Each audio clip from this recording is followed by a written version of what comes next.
profeta Ageu. A última mensagem foi pregada pelo pastor Guilherme, hoje pela manhã. O profeta Ageu, profeta Malaquias, profeta Zacarias, são os 3 profetas menores. Há 12 profetas menores na Sagrada Escritura. 9 deles profetizaram antes do exílio, antes da ida do povo para o cativeiro babilônico. E 3 profetizaram após o cativeiro babilônico. Um deles foi o profeta Malaquias. A diferença entre Malaquias e Ageu é que Ageu e Zacarias profetizaram logo ali após o retorno do povo. E Malaquias vai profetizar pelo menos 100 anos após o povo estar na terra ali prometida, em Jerusalém, né? Eles retornaram para a terra, eles tinham uma grande expectativa de que os tempos seriam bons e prósperos, de que Jerusalém seria novamente uma cidade forte, abençoada e próspera. 100 anos se passaram e eles continuavam na miséria, na pobreza, enfrentando lutas ali também por conta dos inimigos que ainda estavam na terra. E veja que interessante, o sofrimento acabou levando o povo a ter um comportamento pecaminoso no culto que eles prestavam a Deus. Por isso que o livro do profeta Malaquias é um livro que fala sobre culto, como devemos cultuar a Deus. Deus chama a atenção do seu povo, porque o povo não estava cultuando ele da forma devida. Eu sei que quando nós lemos esse livro, a gente sempre pensa naquela passagem que fala dos dízimos e ofertas, que foi o tema da mensagem do último domingo, mas o livro, ele fala sobre culto, sobre adoração a Deus. E hoje, nós finalizaremos, então, essa série de exposições também aqui no livro do profeta Malaquias. Aqui encontramos as últimas palavras do Senhor no Antigo Testamento. Lembrando, irmãos, que depois dessa revelação que eu irei ler agora, se passaram 400 anos para que viesse uma nova revelação na boca do profeta João Batista. Então, são as últimas palavras do Senhor no Antigo Testamento, fechando aqui o Antigo Testamento, e há um período longo de 400 anos até a próxima revelação do Senhor. Então, diz assim a Sagrada Escritura, Malaquias capítulo 3, verso 13, até o fim do capítulo 4. As vossas palavras foram duras para mim, diz o Senhor, mas vós dizeis, que temos falado contra ti? Vós dizeis, inútil é servir a Deus. Que nos aproveitou termos cuidado em guardar os seus preceitos e em andar de luto diante do Senhor dos Exércitos? Ora, pois, nós reputamos por felizes os soberbos, também os que cometem impiedade prosperam. Sim, eles tentam ao Senhor e escapam. Então, os que temiam ao Senhor falavam uns aos outros. O Senhor atentava e ouvia. Havia um memorial escrito diante dele para os que temem ao Senhor e para os que se lembram do seu nome. Eles serão, para mim, particular tesouro, naquele dia que preparei, diz o Senhor dos Exércitos. Poupá-los-ei como um homem poupa a seu filho que o serve. Então vereis outra vez a diferença entre o justo e o perverso, entre o que serve a Deus e o que não o serve. Pois eis que vem o dia e arde como fornalha. Todos os soberbos e todos que cometem perversidade serão como restolho. O dia que vem os abrasará, diz o Senhor dos Exércitos, de sorte que não lhes deixará nem raiz, nem ramo. Mas, para vós outros que temeis o meu nome, nascerá o sol da justiça, trazendo salvação nas suas asas. Saireis e saltareis como bezerros soltos da estrebaria. pisareis os perversos, porque se farão cinzas debaixo das plantas de vossos pés, naquele dia que preparei, diz o Senhor dos exércitos. Lembrai-vos da lei de Moisés, meu servo, o qual lhes prescrevi em Horebe, para todo Israel, a saber, estatutos e juízos. Eis que eu vos enviarei o profeta Elias, antes que venha o grande e terrível dia do Senhor. Ele converterá o coração dos pais aos filhos e o coração dos filhos a seus pais, para que eu não venha e fira a terra com maldição. Senhor, nos abençoe nesta noite, mais uma vez, com a tua palavra, essa revelação bendita que foi concedida ao teu povo há mais de 2000 anos, extremamente atual, verdadeira, útil para o nosso ensino, para a nossa repreensão, para a nossa correção, para a nossa educação na justiça. Abençoe assim, Pai, o teu povo e a tua igreja. É o que lhe pedimos em nome de Jesus. Amém. Meus irmãos, como eu disse, essa é uma passagem que está inserida dentro de um livro que tem como tema central o culto a Deus. Um povo que, por conta do sofrimento e miséria, deixou de oferecer o melhor ao Senhor. Um povo que não estava adorando a Deus de coração e nem ofertando ao Senhor de coração. Aliás, eles estavam levando até os animais defeituosos para serem ali entregues como ofertas no templo. Deus não se agrada disso. E Deus chama a atenção do seu povo e repreende o seu povo. Agora, o que nos chama a atenção é que em todo o livro nós vemos o povo de Deus agindo sempre com muita hipocrisia e levantando muitos questionamentos. Por exemplo, tanto nessa passagem quanto em outras passagens, no capítulo 1, no capítulo 2, nós vemos o povo questionando a justiça de Deus. Basicamente, eles diziam o seguinte: por que nós temos que continuar cultuando a Deus, oferecendo os nossos sacrifícios, sendo que a nossa vida se encontra numa verdadeira miséria? Por que nós devemos continuar cultuando a Deus se Deus não faz nenhuma diferença entre o justo e o perverso? Por que devemos continuar cultuando a Deus? Aliás, eles diziam, Deus tem tratado até melhor os ímpios do que os justos, porque os ímpios, mesmo praticando tantas injustiças e maldades, eles conseguem escapar do castigo e eles prosperam, eles se dão bem na vida. E nós estamos aqui nos esforçando para cultuar a Deus, para adorar a Deus, e infelizmente sofremos misérias. O Senhor, ele responde o questionamento do povo, mostrando que, primeiro, eles estavam errados, e que muito em breve eles iriam conseguir perceber a diferença entre o perverso e o justo. Aliás, um dia nós iremos perceber de maneira muito clara a diferença que há entre o justo, que foi remido, salvo e transformado por Jesus Cristo, e o perverso, que rejeita a salvação oferecida por Cristo. Em breve nós veremos, naquele grande dia, a diferença entre aquele que serve a Deus, mesmo enfrentando lutas e aflições, e aquele que não serve a Deus, vivendo a sua vida regalada neste mundo dos homens.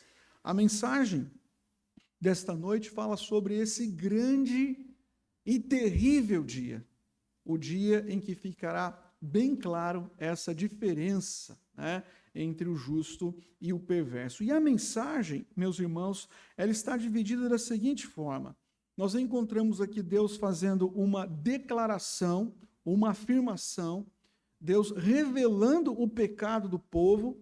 Depois encontramos o povo reagindo de forma cínica e hipócrita, dizendo: Senhor, não é bem assim. E por fim, vemos a resposta de Deus ao cinismo do povo. Deus esclarece tudo o que estava acontecendo e diz que traria o juízo no final. Pois bem, vamos começar então, meus irmãos, observando aqui essa declaração de Deus. Qual é a declaração que Deus faz aqui no versículo de número 13? Veja lá o que diz a palavra do Senhor. As vossas palavras foram duras para mim, diz o Senhor.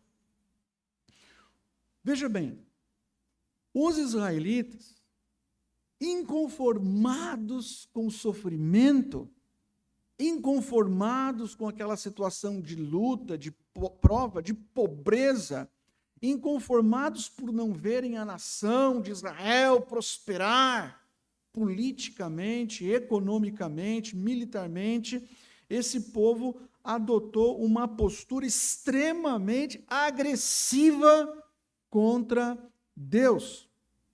E eles começaram a utilizar assim algumas palavras duras, palavras carregadas assim de muita arrogância, de muita petulância. Eles começaram a questionar o amor de Deus. O Senhor não nos ama. Olha como o Senhor tem nos tratado. O Senhor não é tão justo assim. Olha como está aqui a nossa vida. Eles começaram a questionar a Deus. As provas, meus irmãos, eram evidentes. Eles eram culpados, sim, diante de Deus, culpados de ingratidão. Eles eram culpados dessa soberba maldita. Mas perceba, Deus aponta o pecado dizendo: vocês têm pronunciado palavras duras, injustas, contra mim. E veja como o povo reage. O povo reage com cinismo. Diz assim o texto no versículo de número 13: as vossas palavras foram duras para mim, diz o Senhor, mas vós dizeis: que temos falado contra ti? É o cinismo. É interessante, né? Porque Deus, ele de certa forma retira o teto. Deus vai destelhar a casa aqui dos israelitas. Deus retira o teto e ele revela a imundícia que havia na vida do povo e no coração do povo. Mas o povo, quando é confrontado por Deus, ao invés de manifestar arrependimento, contrição, confissão, o povo responde ao confronto de Deus com arrogância, com ingratidão, com cinismo. O povo ouve o Senhor Deus, eles são dissimulados, há até aqui uma espécie assim de deboche, uma espécie de atrevimento. Eles dizem assim: que temos falado contra ti? Que temos falado contra ti? Obviamente, meus irmãos, não é pecado nós questionarmos a Deus acerca de algumas lutas que enfrentamos na vida. Isso não é pecado. Você vai encontrar isso no livro dos Salmos. Os salmos de lamento, por exemplo, são salmos em que aqueles homens em profundo sofrimento questionavam a Deus. Às vezes questionavam a forma de Deus tratá-los em algumas situações. Eles se lamentavam, se prostravam e levantavam ali os seus questionamentos. O problema, então, não é levantarmos questionamentos. O problema, meus irmãos, é a forma como levantamos esses questionamentos. Veja bem, o problema é que, nesse caso, o povo estava levantando questionamentos não porque o povo desejava uma resposta franca de Deus, Não é porque eles querem ouvir de fato, né, a explicação ali por conta de seus pecados. Não, eles não querem uma resposta franca. Eles levantam esses questionamentos porque eles querem esconder o verdadeiro estado do coração. Eles não querem admitir o pecado. Sabe quando o filho diz assim, né, para o pai: pai, o que eu fiz de errado? Né? Você está nervoso comigo, o que eu fiz de errado? Não é bem assim. Né? Não é bem assim. Às vezes o questionamento do filho não é porque de fato ele quer uma explicação lógica para aquilo, mas às vezes o questionamento é porque ele quer esconder o seu pecado. Ele quer esconder o seu pecado. Deus mostra, meus irmãos, o pecado para o seu povo por amor. E Ele mostra o pecado para o seu povo porque Ele deseja ver arrependimento sincero em nosso coração. Ele mostra aqui o pecado para o seu povo, mas o seu povo reage com cinismo. O povo aqui, eles levantam assim uma cortina de fumaça para esconder a verdadeira razão pela qual eles não queriam se submeter, se sujeitar a Deus. Ao invés de eles admitirem e dizerem: realmente, Senhor, nós temos pronunciado palavras duras, injustas, nós temos levantado questionamentos que não deveríamos. Ao invés de reconhecer o pecado, esse povo levanta polêmicas acerca da justiça de Deus, polêmicas acerca do amor de Deus, acerca da bondade de Deus, polêmicas acerca do valor da obediência, do que vale nós sermos obedientes ao Senhor. Estamos aí pastando, né? Sofrendo, do que vale. Irmãos, infelizmente essa tem sido a atitude de muitas pessoas em nossos dias. Veja, há muitas pessoas que não querem se submeter ao Evangelho do Senhor Jesus Cristo. Há muitas pessoas que não querem seguir a palavra de Deus. Há muitas pessoas que não querem se comprometer com Deus, se comprometer com a obra de Deus, se comprometer com o culto de adoração a Deus. Eu poderia até dizer, não querem se comprometer com dízimos e ofertas. Há muitas pessoas que não querem se comprometer e tentam justificar essa falta de compromisso, né? Encontrando aí alguns subterfúgios, tentando racionalizar. E veja, mesmo que essas pessoas obtenham a resposta, e uma resposta adequada, firme, acerca dos seus questionamentos, elas ainda assim continuarão sendo desobedientes. Mesmo que elas recebam uma resposta adequada à altura, elas continuam, às vezes, distantes.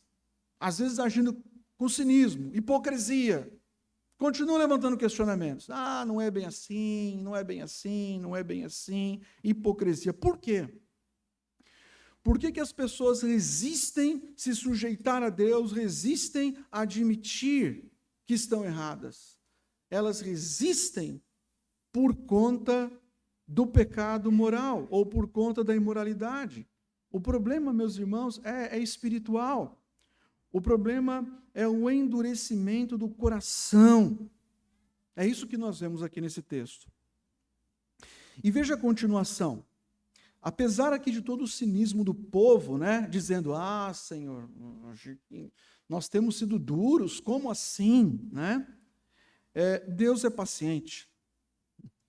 Deus é paciente. Por que Deus é paciente? Porque Deus responde o povo ainda. Fico pensando, se eu fosse Deus, o que eu faria? Eu já teria fulminado. Porque nós, homens pecadores, por muito menos, né, não suportamos a injustiça. Mas Deus é gracioso, bondoso, sábio e perfeito, e paciente. E Ele responde o cinismo do povo com toda a paciência. E Ele diz assim, versículo 14, a resposta: vós dizeis, Inútil é servir a Deus.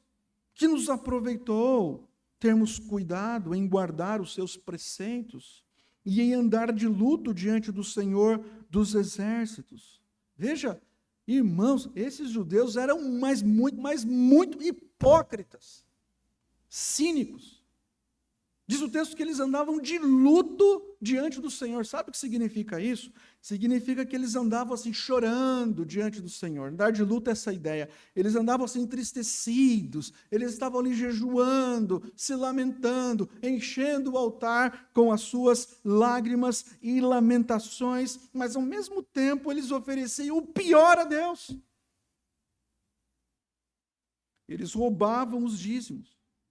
Moralmente eram reprováveis, porque eles estavam adulterando, caindo no pecado do adultério, deixando as suas esposas para casarem com mulheres estrangeiras. Era isso que estava acontecendo aqui. Sendo desleais para com a mulher da mocidade. E por eles não receberem as bênçãos materiais de Deus, eles concluíram o quê? Inútil é servir o Senhor. Eles já achavam que faziam muito e pensavam assim, nós somos merecedores, cadê a recompensa? Estamos aqui com as mãos abertas, Senhor, por favor, nos abençoe. Aí a bênção não chegava, eles diziam o quê? Do que adianta nós cultuarmos a Deus? E então, estamos lá, né? Vamos pensar na nossa realidade, todos os domingos estamos cultuando a Deus. Do que adianta cultuarmos a Deus todos os domingos? E do que adianta nós nos esforçarmos para cumprirmos a lei de Deus? Qual era o questionamento? Do que adianta? Nós continuamos pobres e nós continuamos com os nossos problemas. Nós vamos gastar tanto tempo com adoração, vamos gastar tanto tempo assim cultuando a Deus, nós não estamos recebendo nenhuma vantagem pessoal. Será que não há alguma vantagem pessoal? Será que não há assim, algum benefício material em cultuar a Deus? Será que Deus não vai assim abrir alguma janela do céu e falar assim, vou agora te agraciar aqui nessa área? E movido pelo fato de você me cultuar, qual é o benefício que recebemos do culto que prestamos a Deus?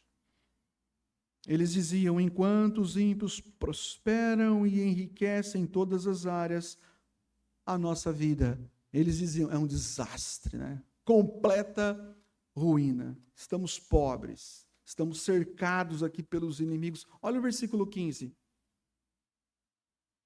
Quando a situação aperta, a nossa tendência é olhar para a grama do vizinho, né? Ora, pois, nós reputamos por felizes os soberbos, também os que cometem impiedade prosperam, sim, eles tentam ao Senhor e escapam. É assim, irmãos, quando nós estamos com as lentes erradas, né? Quando nós não estamos com as lentes da palavra de Deus, mas utilizamos as lentes do nosso próprio coração corrompido, esse é o resultado. Nós começamos a interpretar os fatos de maneira equivocada e podemos cair no absurdo de invejar a prosperidade dos perversos. Isso acontece. Você é tentado a isso. O povo de Deus aqui murmurava. E murmurava dizendo o quê? Os ímpios é que são felizes. Eles cometem todo tipo de impiedade. Olha a vida deles. A vida deles é um mar de rosas. Um verdadeiro paraíso. Eles prosperam. São saudáveis. Salmo 73, né? São sadios, nédios, vigorosos, eles enriquecem, eles dominam sobre nós. Qual é a vantagem que nós temos em servir a Deus? Meus irmãos, nós não podemos cair nesse pecado nesse erro que os israelitas caíram no passado, é muito complicado nós medirmos ou tentarmos medir o amor de Deus com base nas bênçãos materiais ou físicas que recebemos nesta vida.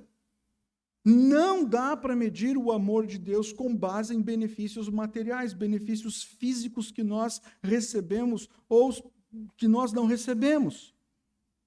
E esse erro tem sido cometido por muitas igrejas evangélicas, e principalmente aquelas igrejas evangélicas que adotam a maldita teologia da prosperidade.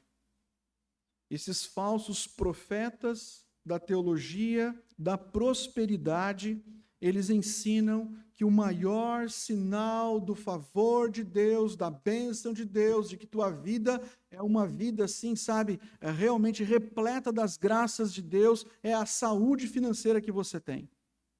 E eu quero dizer que não é. Se uma pessoa pensa assim, eu estou tão bem financeiramente, isso é prova de que realmente, eu sou muito amado e eu tenho assim a bênção de Deus sobre a minha vida. Bom, se você está vivendo uma vida de pecado, se você está vivendo uma vida distante do Senhor e você está assim pouco se lixando para isso e o que você está recebendo não é sinal de bênção, porque isso ao invés de contribuir para o teu bem, vai contribuir para a tua ruína espiritual. E se a gente chegar à conclusão de que prosperidade material, significa o favor de Deus, nós teremos um sério problema, porque há pessoas, como diz aqui o texto, que não amam a Deus, que não servem a Deus, que são contra Deus, são 10 milhões de vezes mais prósperos do que eu e você.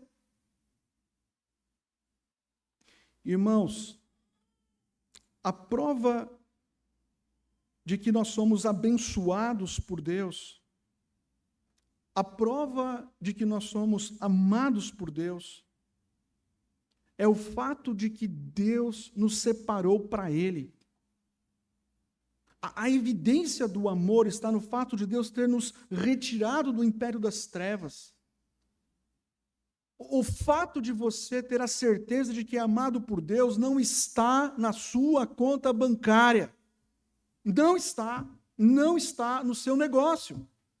A evidência maior do favor, da misericórdia, do amor, da bênção de Deus está no fato dele ter firmado uma aliança contigo.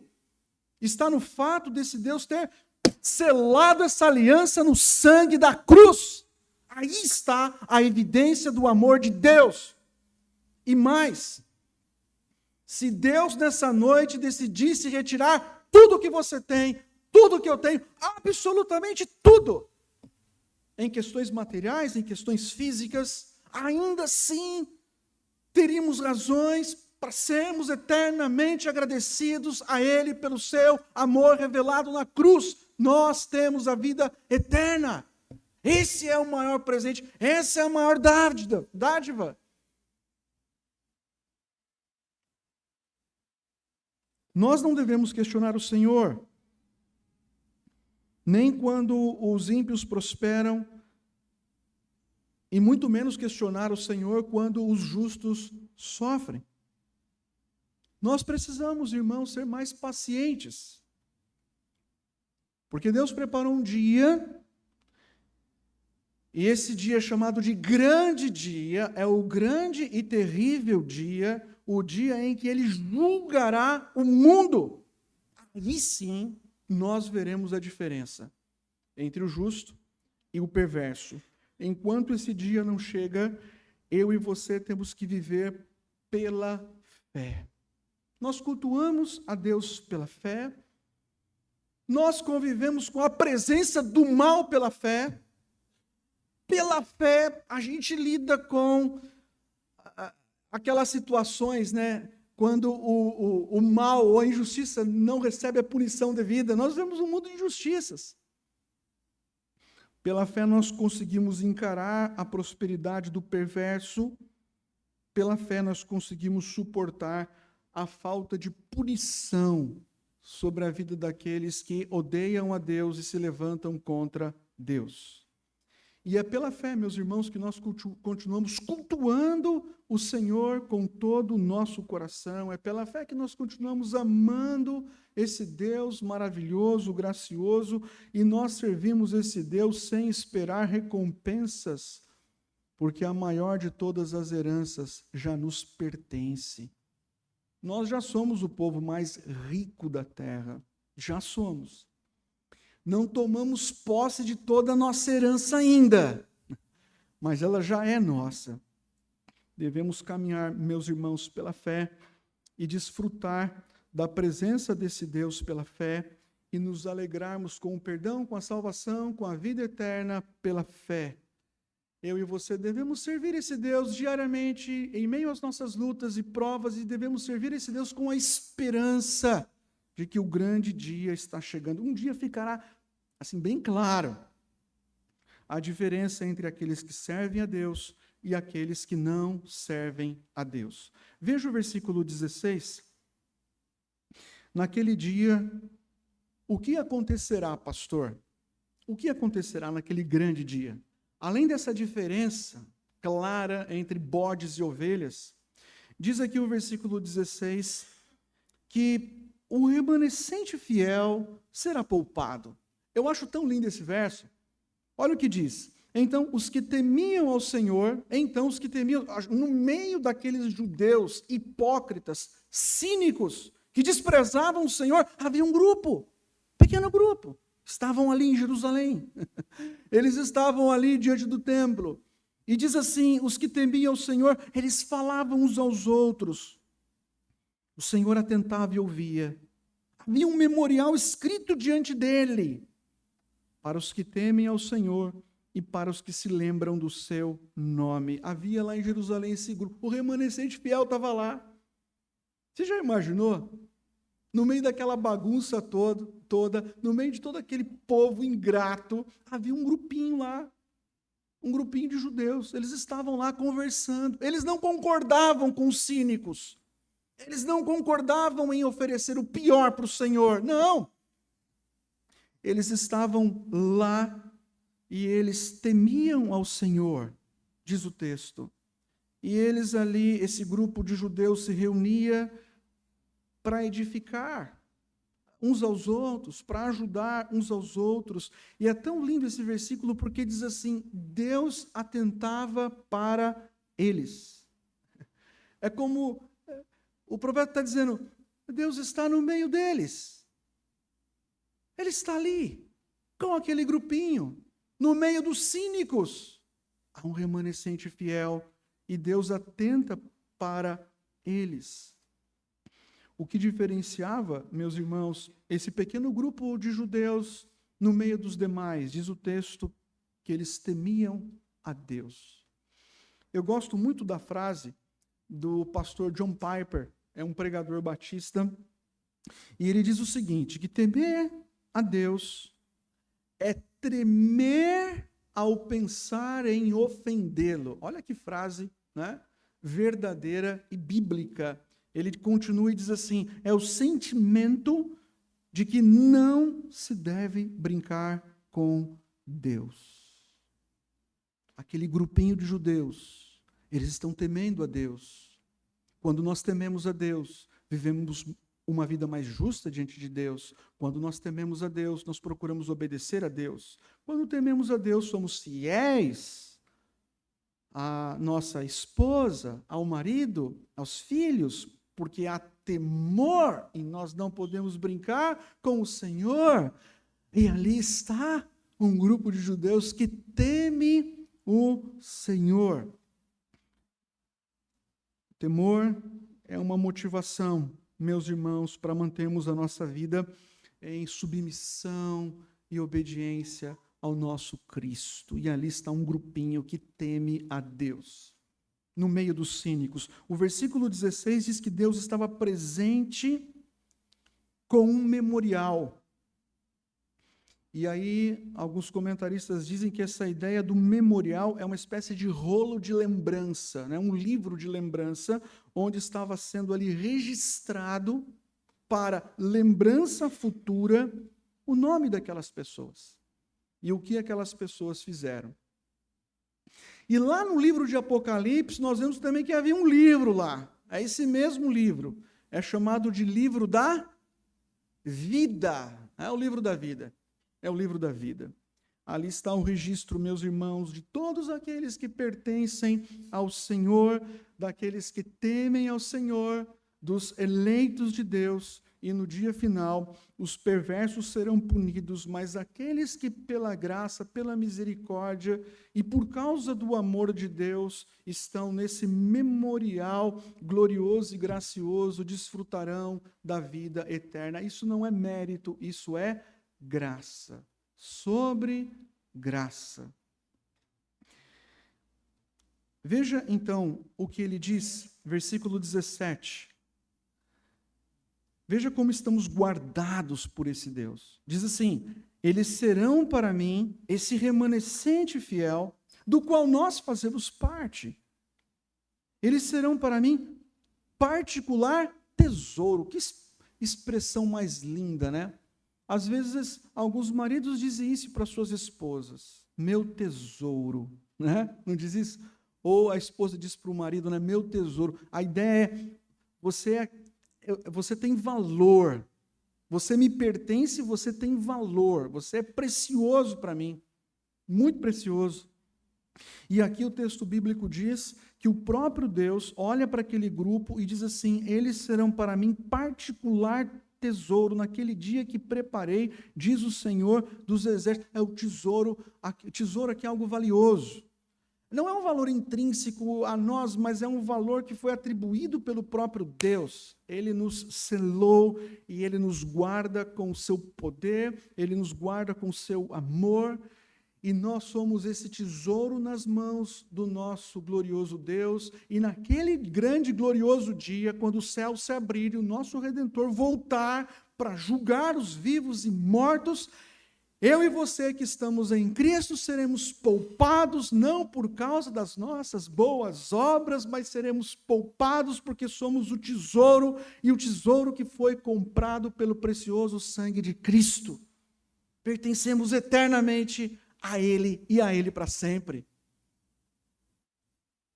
O versículo 17, irmãos, no finalzinho diz assim: poupa-los-ei como um homem poupa seu filho que o serve. Os filhos que serviam, né, e honravam ali o pai, a mãe, esses filhos, eles recebiam alguns privilégios, e esses filhos também eram poupados de algumas coisas, porque eles honravam seus pais, eles obedeciam seus pais, e eles eram poupados de muitas coisas e abençoados com outras coisas. E o texto diz que Deus honrará seus filhos, Deus abençoará os seus filhos com a vida eterna. Deus nos poupará do castigo eterno. E naquele grande e glorioso dia ficará bem claro a diferença entre o justo e o perverso, entre aquele que serve a Deus e aquele que não serve a Deus. Veja o verso 18. É o verso aqui chave, né? Então vereis outra vez a diferença entre o justo e o perverso, entre o que serve a Deus e o que não serve. Por enquanto, os ímpios podem prosperar, e oramos para que os ímpios se convertam a Cristo, e que a fonte de proteção deles não esteja na riqueza, em seus bens ou em sua saúde, coisas desse tipo, mas se eles não se renderem a Cristo, eles podem até continuar prosperando nessa vida, mas o julgamento chegará. Irmãos, o julgamento está à frente deles. Olha como isso é sério. Pode prosperar no tempo presente, mas o julgamento está à frente. E eu e você podemos até sofrer aflições no tempo presente. Talvez nós não vamos prosperar tanto assim, eu não digo só em questões financeiras, mas na vida como um todo, talvez nós não vamos prosperar tanto assim, talvez vamos sofrer, mas o que está à nossa frente não é condenação, é libertação, é triunfo, é vida eterna, é o perdão dos nossos pecados e a nossa entrada na glória. É isso que está à nossa frente. É isso que nos estimula, que nos motiva. Esse é o verdadeiro evangelho. Não é essa desgraça maldita da teologia da prosperidade, que apresenta um Deus que não é o Deus da Sagrada Escritura. E tem muita gente bebendo dessa fonte. E aqueles que não alcançam, a tão sonhada prosperidade em todas as áreas, vivem uma vida de frustração. Não se sentem amados por Deus. Acham até que Deus é injusto. Deus não é injusto. Deus é bom. Capítulo 4, então, agora a gente caminha para o final. Veja que tipo de castigo está reservado para os perversos que prosperam no tempo presente, mas rejeitam a Cristo. Diz assim o capítulo 4, verso 1, pois eis que vem o dia e arde como fornalha, todos os soberbos e todos os que cometem perversidade serão como restolho. O dia que vem os abrasará, diz o Senhor dos exércitos, de sorte que não lhes deixará nem raiz, nem ramo. Naquele grande dia, ilustrativamente, o texto diz que será armada uma grande fornalha. Uma grande fornalha. Nesse grande dia haverá uma grande fornalha. Nós podemos chamar de fornalha eterna, ardente. A Bíblia chama de inferno, mas lá em Apocalipse diz que o inferno será lançado no lago de fogo e enxofre. Ou seja, ali está a punição total e final. Essa grande fornalha será montada. E diz o texto que todos os perversos, não é por causa da riqueza, mas por rejeitarem a Cristo, eles irão para essa fornalha. Irmãos, todos os perversos que rejeitam a Cristo, no tempo presente, podem até desfrutar de saúde, de riquezas, de status social e tantas outras coisas. O pecado não está necessariamente nisso, mas está no fato de se apoiarem nisso e rejeitarem completamente o Redentor, porque eles fazem de suas riquezas a fonte do seu poder, de sua estabilidade. E diz o texto, olha como isso é sério, que eles serão queimados como restolho. Você pode imaginar o homem mais poderoso desse mundo? Alguém que tenha muita riqueza, muita prosperidade, talvez que tenha exércitos à sua disposição, talvez que tenha até uma bomba atômica ali para o servir. Imagine esse homem com todo o seu poder, com toda a sua glória, com toda a sua fama. Ele é tudo. Mas o texto diz que esse homem vai ser queimado como restolho. Você sabe o que é restolho, né? Aquilo que fica depois da colheita. Queimado como restolho, queimado como palha. Queimado como palha. Isso não diz respeito, obviamente, meus irmãos, a um inferno finito, né? Não é isso. Mas o texto diz aqui que a ideia é que haverá punição eterna e que ninguém escapará.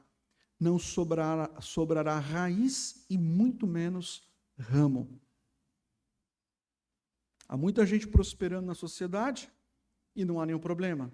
Mas quando uma pessoa prospera sem Cristo e coloca sua confiança nessas coisas, não vai sobrar nada. Pode esbanjar sorriso, pode esbanjar todo tipo de saúde física, pode esbanjar todas essas coisas, mas por rejeitarem a Deus, como eu disse, não é por serem ricos ou pobres, mas por rejeitarem a Deus, serão lançados no fogo ardente, serão condenados eternamente ao inferno, debaixo da ira de Deus. Você está aqui nessa noite, se você não crê em Jesus Cristo como seu único e suficiente Salvador, Se você se apoia 1% em suas obras e 99% no que Jesus fez, tome muito cuidado. Você pode estar no caminho do inferno. Se você está aqui nessa noite e você ainda não colocou plenamente a sua confiança, não se lançou plenamente nos braços de Cristo, cuidado. Esse é um bom momento para você colocar a sua confiança em Cristo e, olha, não coloque o seu olhar na grama do vizinho, não inveje a prosperidade dos perversos, não questione a justiça de Deus, não questione o amor de Deus. E eu quero finalizar. Versículo 2 do capítulo 4, agora indo mais para o fim, diz assim, né? Mas para vós outros que temeis o meu nome, nascerá o sol da justiça, trazendo salvação nas suas asas. Saireis e saltareis como bezerros soltos da estrebaria. Eu registrei também, a NVI, ela traz uma tradução bem interessante desse versículo, que diz assim, mas para vocês que reverenciam o meu nome, o sol da justiça se levantará, trazendo cura em suas asas, e vocês sairão e saltarão como bezerros no curral. Que coisa mais linda, né? Nós receberemos a justiça perfeita vindo do sol da justiça. Ou é como o nascer do sol. É o sol que nasce no horizonte, dissipando as trevas, e de igual forma será aquele grande dia, o sol da justiça despontando no horizonte e as trevas sendo dissipadas, e nós entrando nesse momento na posse da vida eterna. Há muitos crentes sofrendo hoje injustiças, padecendo perseguições em várias partes desse mundo, mas em breve o sol da justiça brilhará. E ele vai trazer uma justiça perfeita para o seu povo. E vai ser um dia maravilhoso. É tão interessante a figura, porque diz assim, que quando Jesus Cristo voltar nesse grande dia, diz que o seu povo vai estar alegre e festivo, como o quê? Como os bezerros soltos do curral. Qual que é a ideia? O bezerro está ali no confinamento. E ele fica vários dias no confinamento. E depois de vários meses do confinamento, o dono do bezerro abre a porteira e solta ele no campo. O que ele faz? Ele sai triste, né? Ele sai pulando no curral. Ele sai pulando. Ele sai alegre. E todo mundo, nossa, como esse bezerro está feliz, porque ele estava confinado a um tempo difícil de sofrimento, mas agora ele está livre. Então, ele sai ali saltitando pelo curral. É o bezerro, né? Saltando após os dias de confinamento. É solto, está eufórico. E assim será quando Jesus Cristo voltar. Nós não iremos conter a alegria exultante, transbordante, nós não iremos conter, meus irmãos, essa euforia quando o nosso Redentor voltar. Será um dia glorioso. Fala assim, pastor, mas está tão difícil, é tanta situação complicada nesse mundo, e a minha vida também tem as lutas, e às vezes eu não entendo algumas coisas, como Deus faz algumas coisas, como Deus permite que passemos por algumas situações e há sofrimentos, e você se sente mesmo como assim, o bezerro no confinamento, né? Você fala, está difícil, mas vai chegar um dia em que você vai saltar de alegria. Esse dia será um dia eufórico. Nós estaremos lá diante do nosso Redentor. Diz o versículo 3, pisareis os perversos, porque se farão cinzas debaixo das plantas de vossos pés, naquele dia que preparei, diz o Senhor dos Exércitos. Isso parece vingança, mas não é vingança. O povo de Deus, diz o profeta, sairá vitorioso. Como está registrado no Novo Testamento, graças a Deus que nos dá o quê? A vitória por meio de nosso Senhor Jesus Cristo. Nós somos mais do que vencedores por meio de Jesus. É o Senhor Deus conduzindo o seu povo de forma assim vitoriosa, e os perversos sendo derrotados, e eles serão como cinzas lançadas pelo caminho, sendo pisadas pelos homens. É derrota, é vergonha, é humilhação e é sofrimento eterno. Olha como isso é sério. E o último versículo, irmãos, aliás, os 3 últimos versículos eu leio aqui, que diz assim: aqui está, na verdade, como devemos nos preparar. Ele diz: lembrai-vos da lei de Moisés, meu servo, a qual lhes prescrevi em Horebe, para todo Israel, a saber, estatutos e juízos. Eis que eu vos enviarei o profeta Elias, antes que venha o grande e terrível dia do Senhor. Ele converterá o coração dos pais aos filhos e o coração dos filhos a seus pais, para que eu não venha e fira a terra com maldição. Ele diz, em primeiro lugar, lembre-se da lei do Senhor, dos estatutos. Lembre-se da aliança que foi firmada, que foi estabelecida no Antigo Testamento, mas a aliança que foi selada na cruz, esse pacto de compromisso de vida que nós temos com o nosso Redentor. Sejam obedientes à lei de Deus, à palavra de Deus e à aliança que você tem com o Senhor. Depois ele continua e diz, lembre-se da promessa. Deus prometeu que enviaria o profeta Elias. Irmãos, o profeta Elias, ele veio sim, né? Não exatamente aqui o grande profeta Elias do Antigo Testamento, mas João Batista. O profeta Elias não retornou para cumprir essa profecia. O texto diz que o profeta Elias voltaria antes do grande dia. O grande dia está para chegar. E alguém veio e anunciou esse grande dia.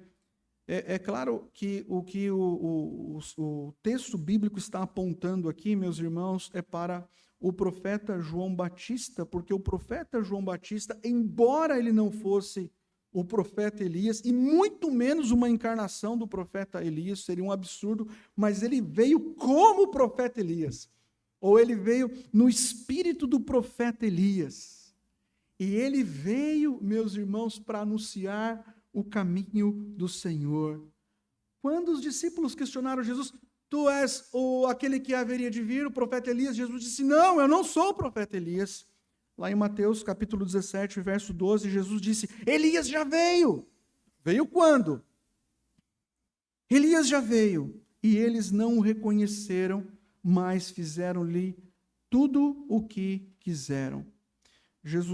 João Batista, ele veio pregando a mensagem de arrependimento para a conversão do coração dos pais aos filhos, do coração dos filhos aos pais. Ele veio pregando uma mensagem de arrependimento para a restauração da família. Olha que interessante. E aqueles que rejeitaram a mensagem de João Batista e rejeitaram para onde João Batista apontou Cristo, o final do texto diz assim, né? Para que eu não venha e fira a terra com maldição. É uma palavra de advertência sobre aqueles que rejeitaram a mensagem do profeta João Batista. João Batista veio como o profeta Elias, anunciando o caminho do Senhor.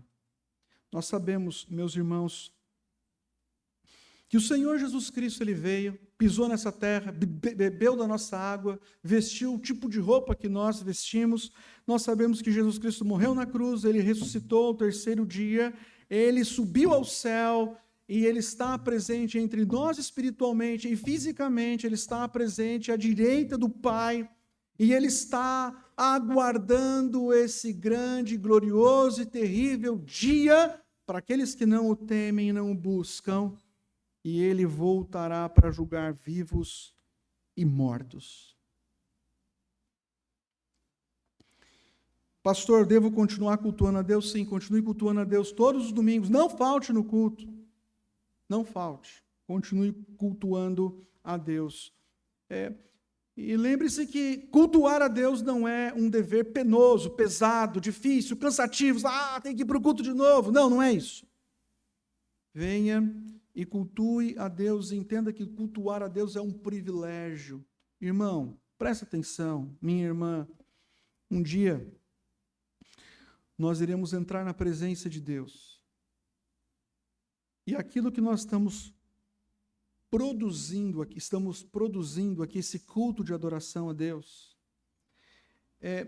naquele grande dia, ele será assim, um culto muito maior. Nós estamos apenas reproduzindo algo que vai ter uma extensão eterna e perfeita diante de Deus. Fala assim, eu não sei, eu tenho dificuldade para cultuar a Deus, pastor, não sei. Então você não pode ir para o céu, porque lá você vai cultuar a Deus também.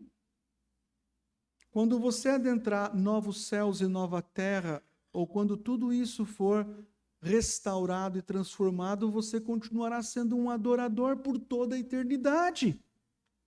Aí você vai chegar lá e falar assim, nossa, mas tem culto aqui no céu também? Então, e agora? Porque nós passaremos toda a eternidade engrandecendo o nosso Senhor Jesus. Nesse mundo caído, sofremos, padecemos, somos perseguidos, perdemos o emprego, somos injustiçados, sofremos muitas lutas. Aparentemente parece que às vezes a gente não se dá muito bem. Algumas coisas dão erradas. E dão erradas mesmo. Não pode dar errado. Dá errado, tem coisa que dá errado. Vivemos num mundo caído e quebrado. Mas Deus reservou um dia, meus irmãos, em que Ele fará um ajuste de contas em uma grande fornalha. Ele reservou já ali. Esse dia será ardente, penoso e difícil para aqueles que o rejeitam, mas esse dia será um dia de glória e de graça, porque nós herdaremos novos céus e nova terra num lugar onde não haverá mais lágrimas, choro, luto, pranto, dor. Há muitas coisas boas que nós desfrutamos no tempo presente. Não tem? Tem. Mas a nossa felicidade é futura.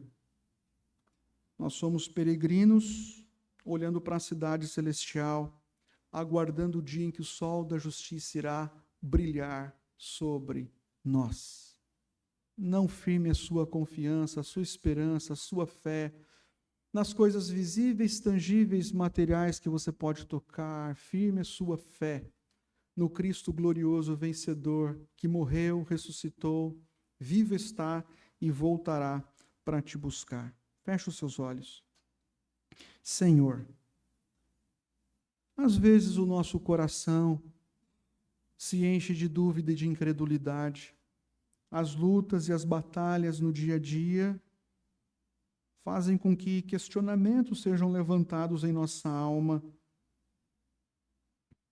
Mas nós observamos pela tua palavra que tu continuas sendo um Deus justo, reto e bom. Que continuemos a cultuar e adorar o teu nome pela fé. Que continuemos, ó Deus, a trabalhar e servir no teu reino pela fé. Que contemplemos esse grande e glorioso dia em que o Senhor voltará. O Senhor nos transformará, nos concederá um corpo glorioso, sem mácula, sem defeito, sem ruga, perfeito, como o corpo do Redentor. O Senhor nos ressuscitará. Ó Deus, que a nossa fé e esperança estejam firmadas neste grande e glorioso dia, porque assim nós iremos te servir melhor e com o melhor no tempo presente. Nos livre, Pai, dos pecados relacionados à inveja, à cobiça.